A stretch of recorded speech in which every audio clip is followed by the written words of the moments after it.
Welcome to Politics Done Right. I'm Egberto Williams, your host. Thank you so kindly for being here. Good morning, Houston. Buenos dias. Good morning to Harris County. Good morning to the state of Texas. Of course, good morning, United States of America. Good morning, the rest of the world. How's everybody doing today? I know we're all doing fine because, we're just getting out of the weekend, baby. And here in Texas, it's not as hot as it has been. In fact, for this tropical kind of guy, it's very, very cool this morning at a great 60 degrees. Oh, I'm freezing. Anyhow, folks, let's go ahead and talk to our resident geniuses in the control room. How are my peeps doing? Thank you, Egberto. We are doing just fine. You are talking about the 58 degrees and 60 degrees being freezing. Well, after the summer of total, bakery, I suppose that is freezing. Yes. But we're doing pretty good this morning. Let's see. We almost started to let Mark Antoine's Unity play through your theme and let you come in after that. But Harry would have been happy, but you might not have been. So we're going to come on. I'm an easygoing guy, man. Come on. Oh yeah, but that's like a 7-minute long song. So okay. We'll be hijacking your show here for music, which we're going to have later on today. So I want you to tune in for that. We've got our brand new lineup starting today. Marcus will be taking Monday and Tuesday, 9:30 to noon. Clint Broussard is going to step up and do Wednesday, 9:30 to noon, Wednesday and Thursday. Then I will be returning to the radio regularly on Fridays for Rockin' Fridays and Request Fridays too. So it's going to be. I'm going to have to set my alarm, man, because the man is back. Oh Lord, train wrecks abound here. Now we have some wisdom from Jack. Speaking of untrained wrecks, Jack, what you got? I'm an untrained wreck. Okay, this is good morning, Egberto. Good morning, sir. Okay, this is for the ladies. Ladies, we have not forgotten your struggle with police pulling suspicious-looking women seeking refuge from the cruelty of the men in politics who seek domination over women's bodies using the religious right to keep them in power with their vote. Come on, men, take responsibility for your part. Stand with and support the women and their struggle with women's reproductive rights. Absolutely. Couldn't have said it any better. Well, guys, thank you so kindly, folks. Today we have a great lineup for you. First of all, the three topics. I'm still trying to figure out which one I'm going to do first as I'm speaking to you right now. Gaetz lies again. Swing voters breaking Biden. Pence slams Trump MAGA. West Virginia left. Welcome aboard, Melanie Keelan. Me equivoqué podcast. ¿Cómo estás, mi hermana? En Barcelona, Spain. All right. We have the subtitle is Matt Gaetz lies on Meet the Press about Trump's economy and tax cuts. Swing voters so far are breaking for Biden. And we have some evidence of that in the way some Republicans and moderates are thinking in Pennsylvania. Pence grew a spine and dings Trump and MAGA in a recent interview. And West Virginia is ripe to go left. West Virginia is ripe to go left. I think I'm going to start there. A lot of folks, tomorrow I'm supposed to have Daniel Cohen, president of Indivisible Houston, talking about the vote in Harris County. But as you know, Harris County is a bellwether, and as a bellwether, the rest of the country is watching. Anyway, folks, remember, there are several ways to get our program. First of all, you can go ahead and turn that dial to 90.1 FM Houston, and you can listen on air. Alternatively, go ahead and download the TuneIn app at the Apple Store or the Android Store.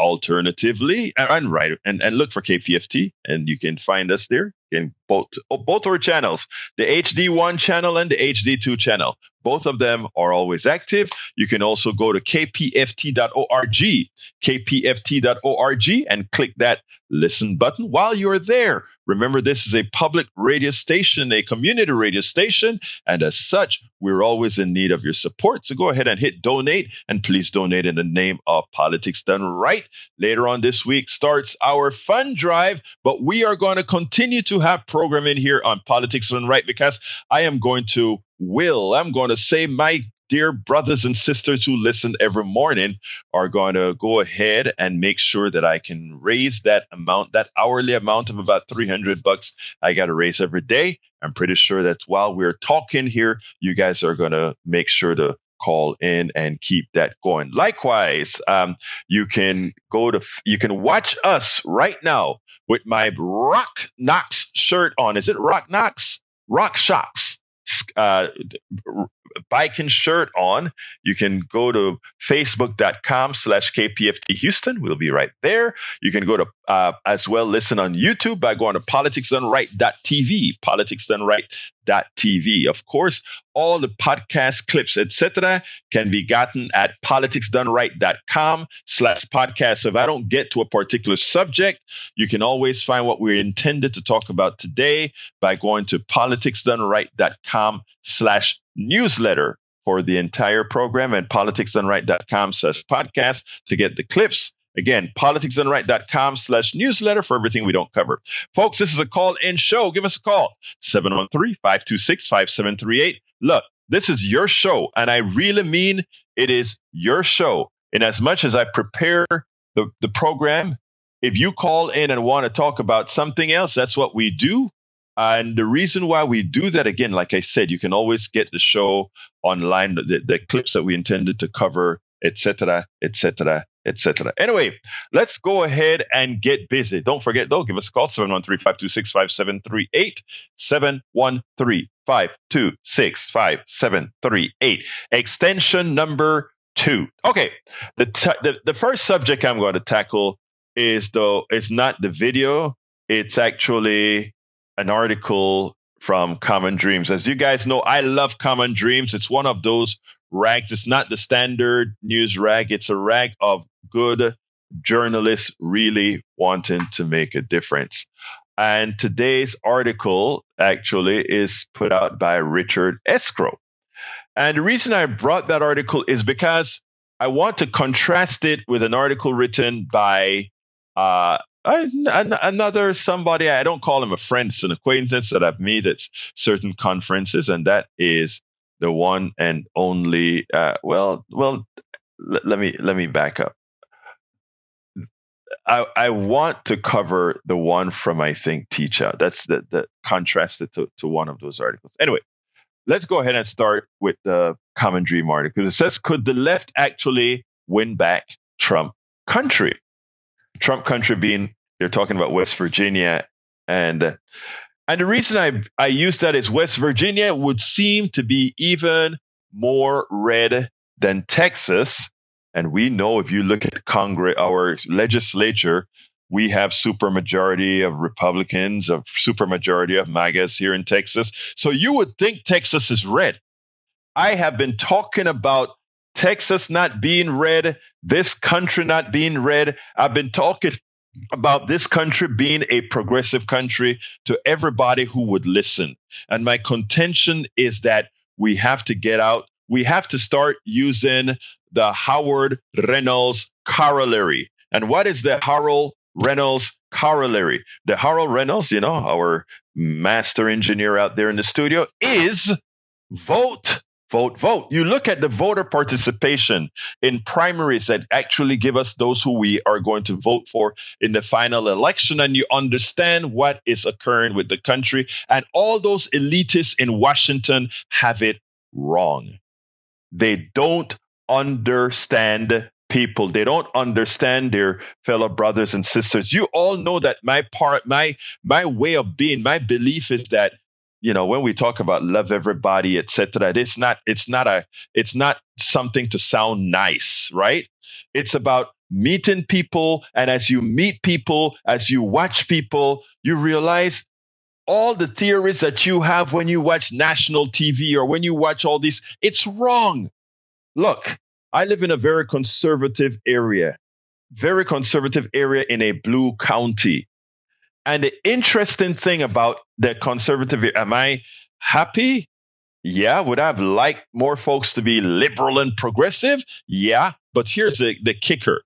Ironically, my very conservative folks, when it comes to their personal wants and needs, they're pretty damn progressive. But they all follow this cultural way of being to be where they are, and that is the section that the elitist consultants specifically to the Democratic Party fail to see.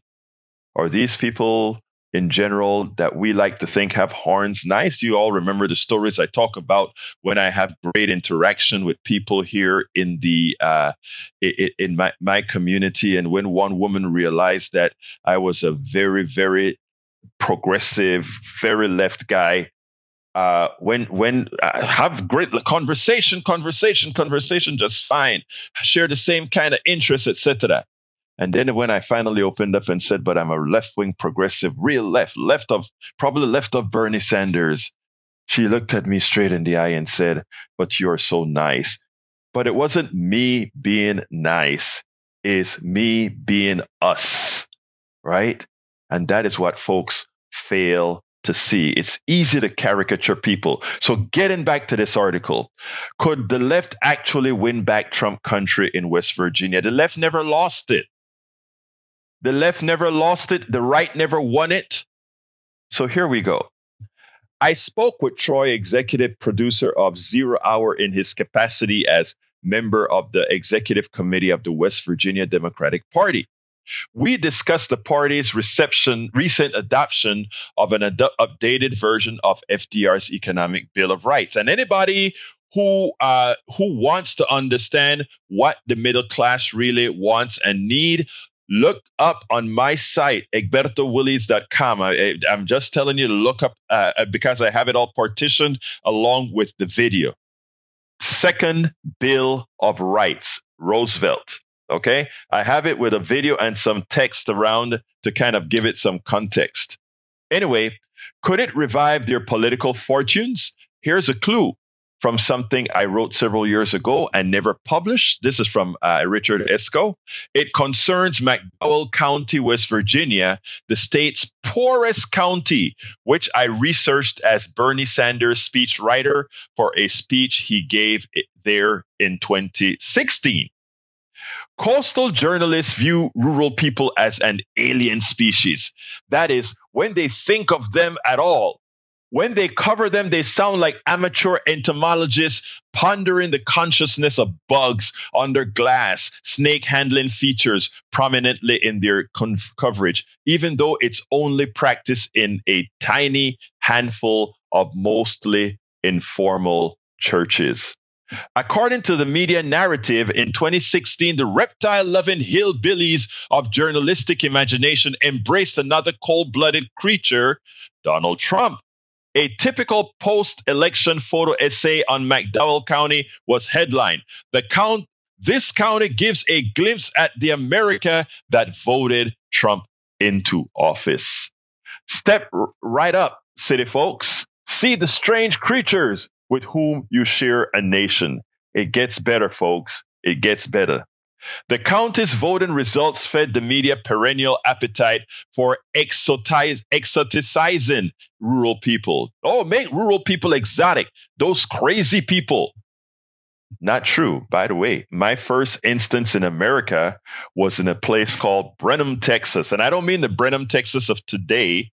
I mean the Brenham, Texas of yesteryear, when Brenham, Texas was fairly rural and all of that. And I tell you, this kid from Panama went to Brenham and was embraced in Brenham. I have some issues that have happened. I wrote about that in one of my books called Tribulations of an Afro-Latino Caribbean Man. But I tell you something, I still loved Brenham, Texas. Rural town, people care about people, and all the issues that you have, racially and otherwise, there as well. But you know what? I enjoyed Brenham, but I'll talk about that another time.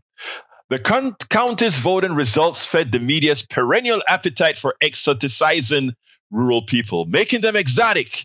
And yet, despite coverage like why the poorest county in West Virginia has faith in Donald Trump, the picture wasn't nearly as clear as their coverage would have it. For one thing, McDowell County's population was 8.2% black, which isn't all that different from the national average of 12.4%.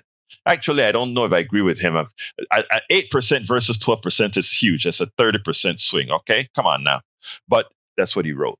And yet, black people rarely figured in their condescending Beverly Hillbillies team narrative. They got the politics wrong too. Here's how McDowell County voted in the 2016 primaries. 785 votes, Donald Trump.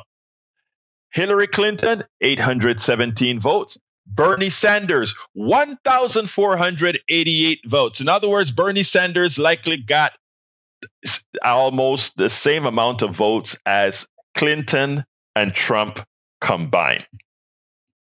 That's right. The Democratic Socialists got more votes than Trump or Clinton by a factor of nearly 2-1. The general election results were as follows, however.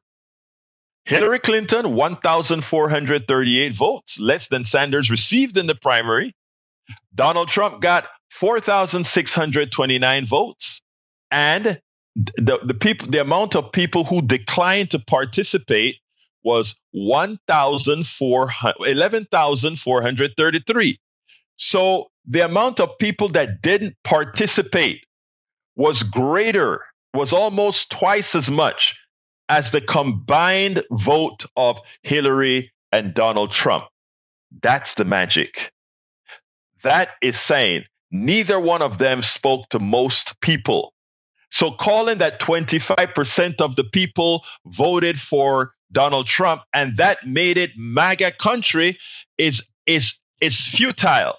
It actually says you're not doing your homework. It's actually saying, hey, nobody won. This is a county that cares about neither of them. Okay? So you have to go deeper. You have to go deeper. And that's not what the elitists in Washington do as they're advising Democrats at all. They're just looking at the people who are activated. What they should be looking at or what they should be saying to themselves is shame. Because what they're saying is that Trump was able to activate more of those people than they were able to go get. And the pool of people to be activated is much greater than the combined vote of the Republicans and the Democrats. So while we use the voting results as somehow maligning hillbillies, maligning different kind of folk, and they, all of this, we have to look at it, look at it as if it were an engineering problem. And the engineering problem says that what we're seeing so far is not what America truly is. What America truly is a scared nation that doesn't know. I know the vote, people are going to say, but look at what the polls say. It shows that the numbers are close between Biden and Trump. These votes says that shouldn't surprise you at all, right? And it shouldn't surprise you because until somebody comes out there and really says the things that how I am going to make life better. I know a lot of folks like to say some people vote against their own interests because of racial issues. That's true. Some people vote against their better interests because of culture. That is true. But let me tell you a story. And those who've listened to my program for a long time, and Harry, I'm coming to you, but I want to get this thought out first.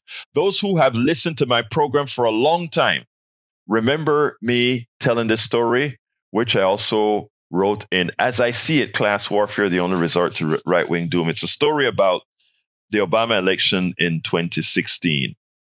I originally, when, as a person who caucused with the Democrats, I was going to I was supporting initially Hillary Clinton. And why was I doing it? My thing is what is best for society as a whole that can win, et cetera, et cetera, et cetera. So that was my belief. Wrong, but that was my belief early in 2015, I believe it was. And, the election kept on moving on, and, Obama started to gain some traction. Hillary Clinton and Bill Clinton said something in South Carolina when Jesse Jackson won that pissed me off. What did Clinton, in effect, did the same thing that a lot of right wingers would do in the way they disparaged the black vote. The black vote went for Jesse Jackson, and they made the impression that the black vote went for Jesse Jackson because, hey, black people vote for black people, white people vote for white people. Look, I can tell you in the case of black folk vote for the people that they somehow think gonna screw them the least. That's what generally happens, right? And so in the case of what happened with Jesse Jackson and Hillary Clinton, that's how that population felt. That's how that population felt there. And Bill Clinton disparaged it, and I was like, oh no, he proves to be that that was just an act about, being going and trying. Anyway, after that, I gave Obama a second look. I need to back up from some of that stuff with the Jesse Jackson thing because I'm mixing up two different elections, but forget about that for now. But I jumped on to the Obama thing when Clinton said something about his wife. That's what it was, his wife, not Jesse Jackson. But anyhow, I still was a bit hesitant, but all here in Kingwood and in other places, I was watching how Obama was growing. And I mean, here in Kingwood, a whole lot of Republicans were having house parties because Obama had gone to the universities and he had turned these students out and turned them on. And they were coming home and talking about this great guy and bringing their books for their parents to read. And I was in shock here in Kingwood, the amount of homes that were there supporting Obama and all of that. So, I'm like, wow, because we're canvassing for him, etc. I was still hopeful, but thinking, this guy can't win the election. No black man's going to win an election in 2008 in the United States of America. And then the people caucusing in Pennsylvania were going from home to home in working class neighborhoods. And the canvasser went to this home, and he went, and the woman was at the door, and he said, "Hey, who are you voting for?" They're taking they're taking things down, and the people said, "I am." The wife turned around to the husband. I don't know why she thought she needed to do this, but she turned to the husband and she said, "Honey, who are we voting for?" And the husband said, "Let them know that we're voting for the N guy." And you know what N is, the N-word guy. Okay? At that point, people take offense and all of that to that. The words don't mean a damn thing to me. I laugh at people who say different kind of things because to me it's like a mental deficiency that folks have. But anyhow, that's what the person said. I'm voting for the N person. I remember coming home and saying, "Oh my God, Obama is going to win the election." And the reason I said that is he was able to supersede people's prejudices. That's what that meant. And I'm using the same corollary, but the same way when we talk about West Virginia and other parts of America. People have all kinds of reasons that have no economic value for why they vote. But ultimately, when things get to a particular stage, that is superseded. That is what Democrats in red states have failed to do by having these armchair elitist liberals in Washington dictating how you are going to talk to people, who you are going to talk to, who you are going to respect. The respect that you give people determine their vote. Democrats and the policies they support or purport to support. Notice I didn't say just support. Policies Democrats purport to support. If they went into these places, and I don't mean during elections or 5 months before an election or 6 months before election, but be a part of the community. I can tell you what I see in Kingwood, Texas, a very red area that shouldn't be red. I see investment in churches. I see investment in clubs. I see investments in all these things where they're touching people, they're hugging people, they're backslapping people. I tell you what I don't see in Kingwood, though we've tried it with our organizations, our democratic organizations in Kingwood. There was a time that for a short time, I was the president of the Kingwood area Democrats. And I tell you one thing that as president, I did, and I see other great guys like the current president of the Humboldt area Democrats and others doing the touchy-feely thing, talking to the people, everybody, not making assumptions about people. I see that type of engagement that isn't supported by the finances of the party. In other words, what am I saying? It's not the people, it's the engagement with the people. It's the respect you give to the people. When I make the statement, when we unite Appalachia, the barrios, and the ghettos, that is exactly what I mean. And who is going to do that other than the people that are able to do that on the ground? Not an elitist putting out an ad on TV. Not an elitist trying to do a phone poll and then saying, this is what the poll says. That doesn't work. Because the people that you want to answer the phone for a poll are not the people that you want to actually go out there and vote. Anyway, let's go to Harry. Come on into the fold, brother Harry. Good morning. Nice to be in the fold again, Roberto. I trust that you had a good weekend with your family. Yes, sir. Okay, good. Well, what I wanted to comment on is Thursday's show in the last 10 minutes. I was just kudos and couldn't be happier. I applauded you in the last 10 minutes because I had talked to you earlier on the show on Thursday. You had a guy named Bart that called up talking about people who do not want to follow Trump's saying of "Make America Great Again" to get out of this country. And I wanted to elaborate on that. Trump stole that line from Ronald Reagan when he kicked off his campaign tour in 1980 in Pulaski, Tennessee, where the Ku Klux Klan was created, "Make America Great Again." And I wanted to also comment on a Republican contributor who was supportive of the Iran, the Contra and the Sandinista war. I know you've heard of her. Her name is Ana Navarro. Yes, absolutely. And she made some comments when Trump was running in 2016. He just said, it's not "Make America Great Again." Trump was talking about "Make America Hate Again." Let's take this country back to a Jim Crow time where blacks were segregated.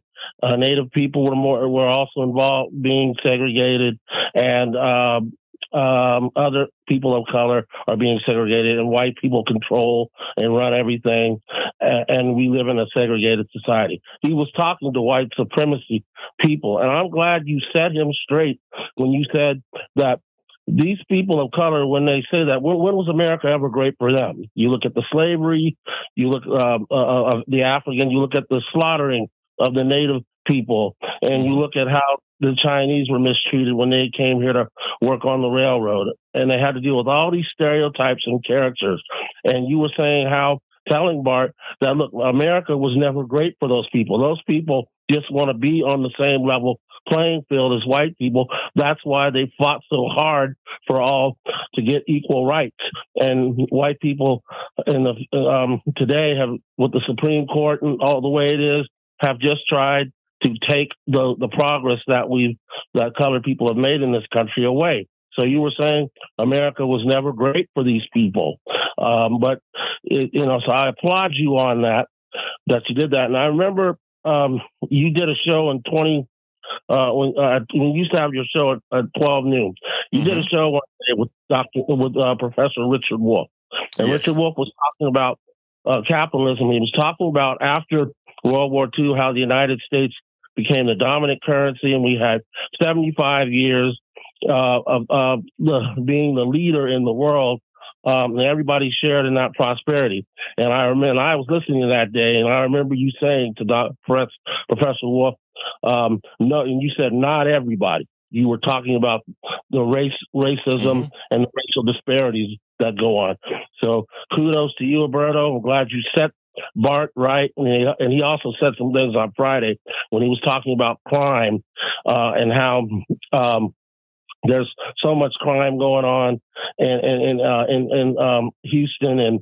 And I believe a couple of callers of yours set him straight that he didn't have his facts right. And then you wanted to tell him, you told him where you live in Kingwood, in the book that you wrote, How to Talk to Your Right-Wing Neighbor, that you're an activist and you're trying to get everybody on the same level playing field. And like you said there a little while ago in your piece, you were talking about how white America feeling wrong, MAGA people, they want the same thing that liberals want, but they are just afraid. And they're afraid that something's being taken from them because the demographics in this country have been changing, and they're just not used to that. And then you have racists like Donald Trump and other racists in the Republican Party, like a Jim Jordan or Ron DeSantis or Josh Hawley, people like that, who spew off all this racism to scare white people. And then the white people who are not racist get scared into thinking, well, I better vote for these conservatives and take America back because we're losing something if we have colored people be on the same level playing field, because the racist ones, the white America feeling wrong, or the MAGA people you want to call, feel that, these colored people are taking over and taking our country. Well, it was never your country. You're an immigrant like other people, and it was the native people's country, and you just want to keep white supremacy and white dominance going. And it's just that can't continue. We Harry, have to be a country where we're all one. Go ahead. Harry, let me first say, you had a whole lot to say, and I really wanted to continue letting you say it because, again, you were just very helpful to me because, a lot of times I'm a talking head here saying things, and just to hear you repeat things that happened yesterday, things that happened with Richard Wolff, and some of the stuff that I said today makes it that I'm connecting. So I thank you for listening, and I thank you also for yeah. So again, thank you. I need to go to another call. Give me a quick one sentence to move on. Okay, I just say that we all have to be as one. We all are human beings. We all want the same things, and we just have to learn. As Jesus talks about in many of those gospel books, that we have to treat each other the same and love one another, and not hold the fact. Unfortunately, we cannot. Some people just have trouble dealing with this and getting it. Thank you, Harry. Hey, Harry, thank you. Here's the deal, Harry. I'm going to tease you a little bit. Damn it, bro. I'm asking you for one sentence and you gave me 10. I know. All right, brother. Look, hey. I feel very strongly about this, and I was very angry at Bart. I got you, brother. No, I got you, brother. I got you. I just had to play with you. Brother. Got you. All right, take care. Let's go to Donald. Come on in, Donald. You too, brother. Donald, come on in. Good morning, Egberto. How are you today? I am fine, sir. How is my good old Donald doing this morning? Okay, I think you got your facts wrong because I think that Obama was from Chicago, if I believe right. So yes, he was. I don't know exactly where he's at, but if his wife looked at him, he said he was going to vote for his neighbor. I didn't know he lived in Kingwood, Obama. Oh no! You must have misunderstood what I said. I'm messing with you. Okay, but I was gonna. What is Donald talking about? He voted for his neighbor, so that's okay. They've gone from shaking hands and kissing babies to now they go to you kiss their hand and they might shake your baby to get it away from them. That's it. Why do you do this to me, Donald? Why do you do this to me, Donald? Donald. Hey, thank you, my brother. You have a great day, okay? Later. Yes, right. sir. You too. Bye-bye. All right. Let's go to Will. Come on in, Will. Hey, good morning. Good morning, sir. Yeah, I was actually wondering about, what the events in Israel have just been so dramatic and surprising. I was wondering why no one had brought that up yet. All right, let me be very honest with you. I purposefully didn't bring up Israel and Palestine, and the reason why is and hear me out a bit here, okay? Because I want to be very careful with what I'm going to say here. My activism and my journalism is about progressive values, social justice, racial justice in the United States, with the expectation that we promote it elsewhere. Economic justice. That's my thing. If I get deeply into the Israel-Palestinian fight right now, the Israel-Palestinian opinion space right now, it will detract from my main purpose. There are others who do that. And let me explain why. And I'm going to just say a short thing, and then I'm going to let you ask the question. And if I decide to answer, I will. But I found it. First of all, anybody who wants to learn a lot about what's going on right now in Israel and Palestine on mainstream media, I suggest the only place you listen to it is with Ali Velshi and Hassan, as well as Ayan Mohayedin on MSNBC. That's the only place you are going to get objective information on the Israel-Palestinian event. Those three journalists, that's the only ones that I've watched all over the network that has accurate information without trying to malign anybody. Now, that said, what occurred in Israel is horrific. If my kid, my daughter, my mother, my brother, anybody else was pulled out of their home, 700 of them murdered and taken to another land, another country, oh yeah, I would be upset. I would be upset and mad. That is barbaric. But also barbaric is when the same thing happens on any land or any territory. And what you saw occur in Israel yet on Sunday morning is the life experience on a daily basis with deaths, etc., in Gaza and the West Bank. And that said, I'm not getting into the politics specifically, but I'm saying the same maiming, deaths, but on a constancy is what's occurring in these places. And if you watch CNN, ABC, CBS, and all these stories, you would never know that. You were never informed of that.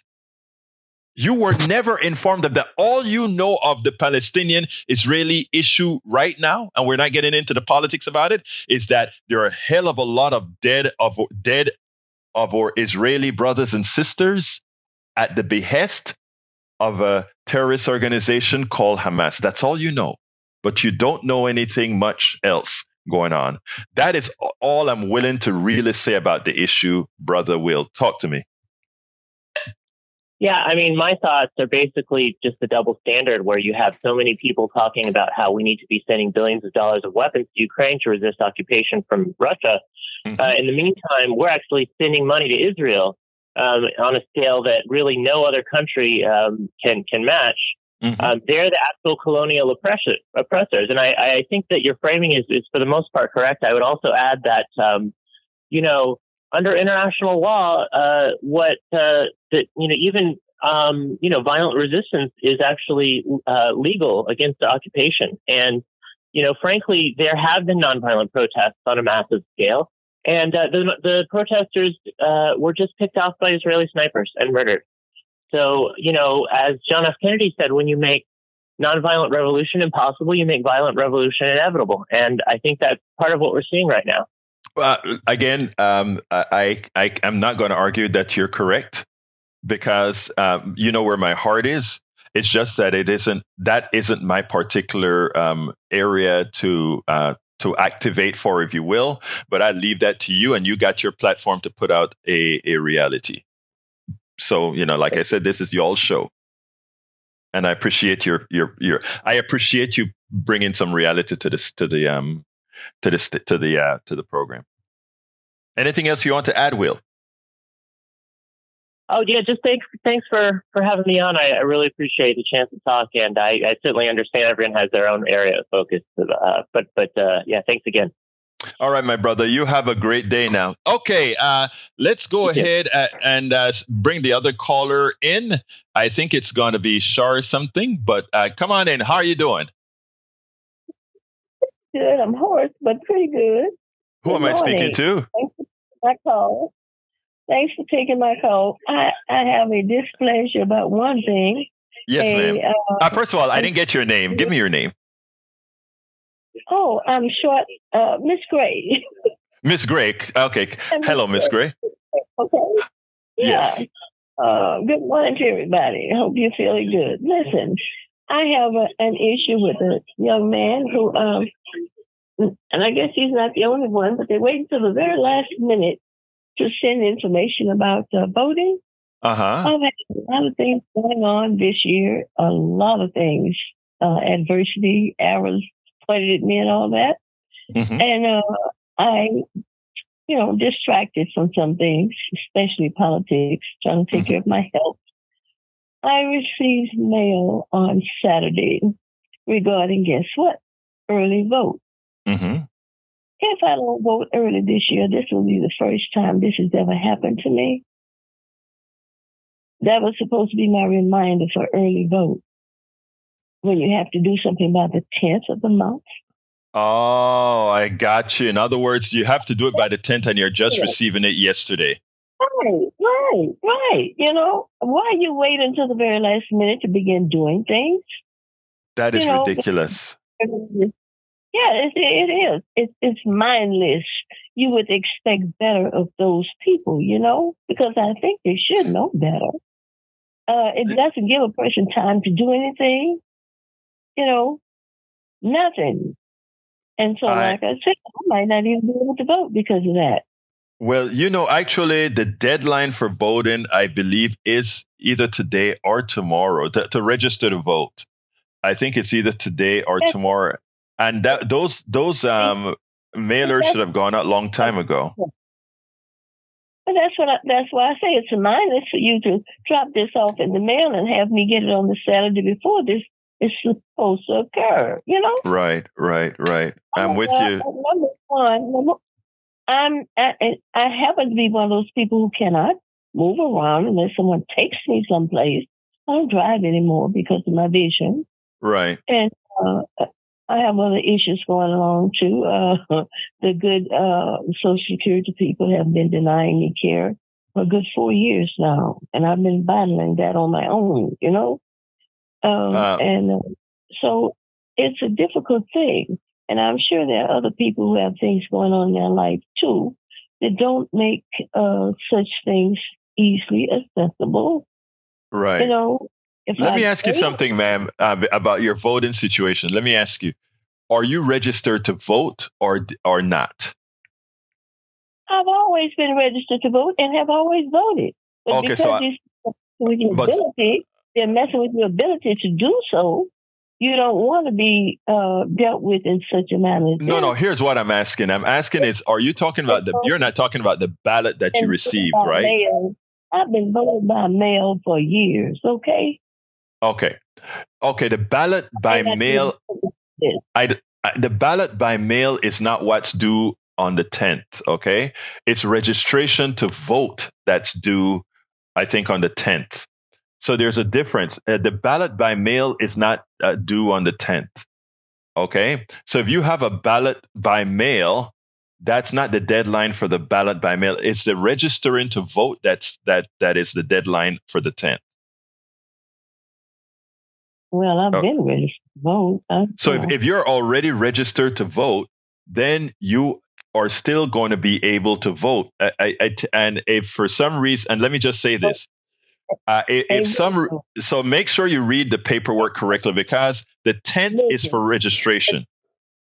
Well, listen, my dear, you have people in Austin who have set out a rule that says you cannot send anybody anything regarding voting by mail unless it is requested. Right. Did you request it? No. Well, this is what I'm saying. Before, always it was requested and I always received it, but I reminded them or not. Okay. The way it's set up, you are not certain whether you're going to get it or not. Well, let me tell you, Miss Gray, here's what I'd like to tell you, because I need to go to the other caller, but I want you to do this for me. Okay. Send me an email at info@politicsdoneright.com. info@politicsdoneright.com. No. I don't have the ability to do that, unfortunately. Okay. Well, let me ask you to do something else. If you are comfortable enough, leave your number with Jack. And what we'll do is make sure and set you up so that if you can't vote by mail, somebody can pick you up to go vote. Okay? All right. So do that for me. We won't, everybody has the right to vote. So that's what if you are comfortable with doing that, and that's what we'll do, make sure that you get a right to vote if you can't vote by mail. Okay? I'm fine with that. Thank you very much, ma'am. You have a wonderful rest of your day. And you also. Thank you. All right, Johnny, come on in, my dear mayor of Politics Done Right. Speaking of Politics Done Right, yes, Saturday came in the mail from Galveston County, it was a little pamphlet, and I read through it, and I came across something interesting that I was not aware of. So it's a good thing, just by accident, I read through it. On the 7th of next month, I think you guys were maybe talking about it just now. On the 7th of next month, the state of Texas voters will have a chance to weigh in on, I think, 15 or 18 different state of Texas propositions or amendments to the Constitution. And some of them are wacky. Tell me about it. We went over that. Go ahead. Let me hear what's this wacky one to you. Yeah. We can discuss 3 or 4 of them in detail each time for the next few days, but that's not why I called. I wanted to double with Will's excellent observation, as usual, pointing out our country's double standard when it comes to foreign policy, how we, I agree, rightfully, that is my exception as a peace person and who doesn't believe in standing armies, our rightful position for supporting Ukraine against the big nasty bear to their east, while at the same time we are acting like a big bear supporting Israel, who's pouncing upon the poor Palestinians. And to dovetail that comment, I would say that what happened with Israel, it didn't happen in a vacuum. This is the result of decades and decades of abuse and outright a slaughter of a people. And, what goes around comes around. And I criticized NPR a few days ago for 3 or 4 times in the first 2 hours when I woke up on Saturday, where they mentioned this incursion of Israel, and it was all one-sided. And then I hear about Joe Biden and the Biden administration supporting Israel, but there's no word of full context. No full context. And that's why the American people are done a disservice. You did a good thing by mentioning where people could go if they insist on following their news from mainstream media like Ali Velshi with regards to Israel and Palestine right now. So I would just add that, because lacking full context, NPR does us a disservice to democracy. Yeah, let me just tell you, Johnny, I've been watching the whole thing in horror. And let me just say, the human side, you feel horrendous for what, I saw them putting this young woman in a van, taking her to Gaza. I know, kidnapping her to Gaza. I know the horror in that girl's heart. I know the terror that's going through that girl. I saw those kids at that concert being gunned down. I felt the terror that they felt. Well, I can empathize with the terror that they felt. But but you know who else I empathize with? I empathize with the terror that the Palestinians feel when those buildings are falling down from a country that has all these weapons to decimate these areas under the pretext that we're trying to get the small percentage of terrorists in these lands. You wonder how hate gets fomented. And I'm not going to stay on this subject because I will get into it and it's not my area. So anyway, Johnny, anything else you want to add? I know it's not your area, according to what you said, which surprised me to hear that. But I would say what got to me was when the parents of Rachel Corrie were told that her daughter was crushed to death by a Israeli bulldozer back on the eve of the United States war making on the people of Iraq. This is a year and a half after 9/11 happened. Rachel Corrie was a young activist who had a conscience. She was from the the Pacific Northwest of the United States. Right. And she was there to help defend a Palestinian family. And they bulldozed their house and they crushed her to death in front of all those people. And that's one example. They also shot the reporter. They also shot a reporter who was reporting what was occurring. So, I mean, it's common. But anyway, Johnny, let me jump to Derek. All right. Johnny. Just say that the Israeli government, not the Israeli people necessarily. We're talking the government, yes. Right. That's why I criticize. I criticize the U.S. government because of Republicans, and I criticize the Israeli government because of the stranglehold that the right-wingers, i.e. Netanyahu, has on them. Okay, Johnny, I got to go. Thank you, Mayor Johnny. I need to go to Derek, so come on in, Derek. Thank you, Johnny. Derek, come on in. All right. Good morning, everybody. Absolutely, Johnny. I've heard a young Israeli person Jewish person that called the radio station yesterday, and he's absolutely right. He says that he's white and Jewish, but he hears no balance in the report, and he wants to hear both sides, and I don't blame him because in Israel, Netanyahu has been doing very, very badly, very, very poorly, and a lot of people wanted him out. Then all of a sudden, here we go, another that now Hamas has attacked Israel. Israel is at war, but we have to ask the question now. They are more sophisticated than any other areas over there. What happened to their intelligence? See, you can fool people with that who buy into that. I know exactly what you're saying, Derek. Derek, you nailed it. I never believed it until you said that. Until you said that, I never thought about it. Wow. And everybody that's listening, understand what Derek is saying. He's saying the most sophisticated intelligence organization missed a very sophisticated operation against their own people. When Netanyahu is in trouble, maybe he needed this to happen. Oh, wow. I got to munch that a bit. Derek, that's a very good observation, sir. Yeah, thank you. And I will be giving to KPFT. I appreciate that. Don't forget to give in the name of politics done right. That is our to make sure we're big. But man, Derek, I had not thought about that. Anyway, thank you, brother. You have a good day. Let's go to Dawn. Dawn, you're on. Hello, brother. Can you hear me? Yes, Dawn, I can. Can you hear me? Yes, I okay, can. great. Thank you. This is the first time I've had a chance to call. I'm a teacher and I listen to you every morning, but I'm just busy getting ready for school.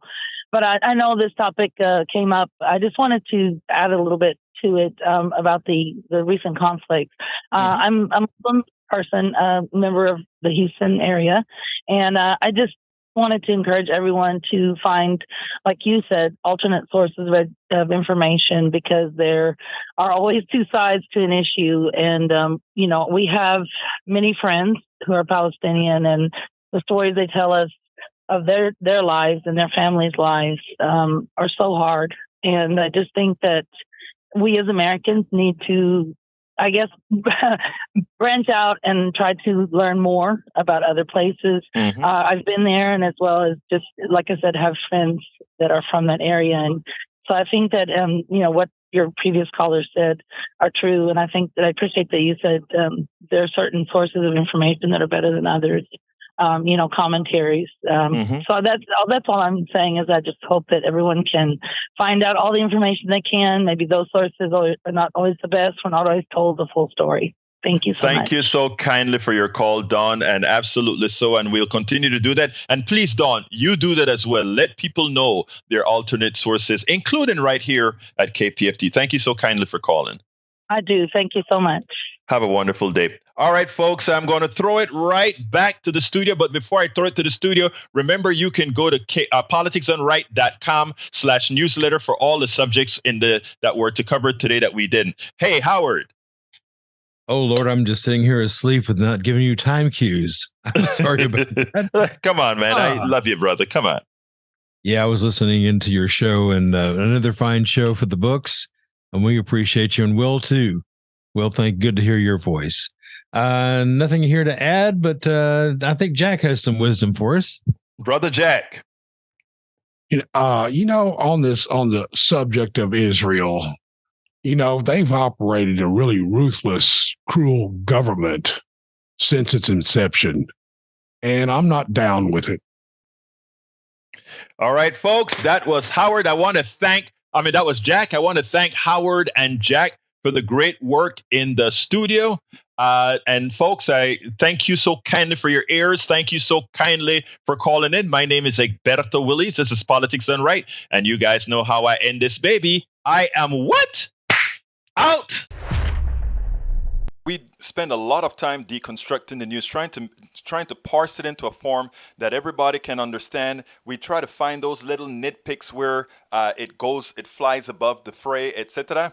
If you really like these videos that we do, I want to ask a big favor. Please go ahead. Number 1, subscribe to our channel. And number 2, please join if you can. Thank you so kindly for watching. Keep watching. Please remember to share. We must populate the entire internet with our progressive message, a message that we know is what most Americans say that they want. So help us, please join.